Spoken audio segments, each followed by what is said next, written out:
প্রিয় দর্শক, আসসালামু আলাইকুম। আমি আজকে আসছি আপনার সাথে নতুন একটা সংবাদ নিয়ে। এটা হচ্ছে আপনার এই যে আপনারা সবাই শুনছেন যে আপনার ফজলুল হক টাওয়ারের সামনে যে চার দোকান বা বিএনপি অফিস ছিল বা অনেক ধরনের অফিস ছিল, চা দোকানগুলো সেখানে আপনার এখন বড় বড় যে অফিস মানে টিউনি বা বড় বড় অফিসারগুলো তারা আমাকে অপশন দেওয়া হয়েছে আজকে যে তারা মানে এদের দোকানগুলো উঠা ফেলতে।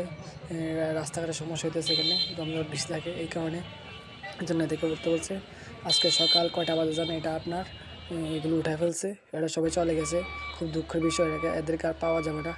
এটা কোন জায়গায় হয় শিউর নাই, কিন্তু আপনার জায়গাটা দেখেন একদম কসবা, নতুন কসবা করে ফেলতেছে। আগে ছিল পুরান কসবা, এখন ছিল নতুন কসবা। একদম মানে রাস্তাটা একদম এমন ফাঁস করে করছে, এখন মনে করেন অটো না, এটার মধ্যে এখন মনে করেন যারা ট্যুরে যাবে তারাও মনে করেন বাস রাখতে পারবে এখানের মধ্যে।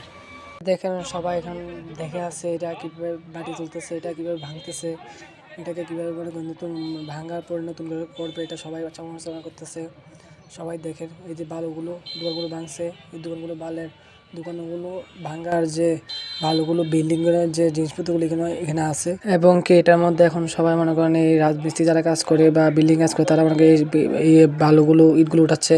পাশের যে মানে মানুষগুলো এখানে সমালোচনা করতেছে, তো রাত থেকে আগে চা খাইতাম, এখন কীভাবে কোনখান থেকে চা খাবো, কোন জায়গাতে চা খাবো, ওদেরকে কোথায় পাবো, সবাই এটা নিয়ে খুব সমালোচনা করতেছে এবং এদেরকে খুব মিস করতেছে।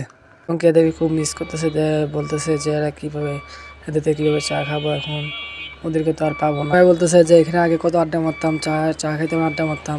সবাই বলতেছে কী থেকে কী করলো, কী কসবা কী হয়ে গেল গা।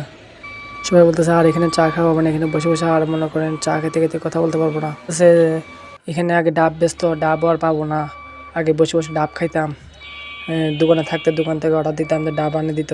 গরমের সময় গরম লাগলে ডাব খাইতাম। এখন ডাবও খাইতে পারবো না, ডাবের দোকানগুলো উঠে ফেলছে। এখন ওখান থেকে খাবো, সবাই এটা মানে একটু মিস করতেছে। এবং এটা একটু মানে সবাই দেখে আছে যে এটা কী থেকে কী হয়ে গেল গা।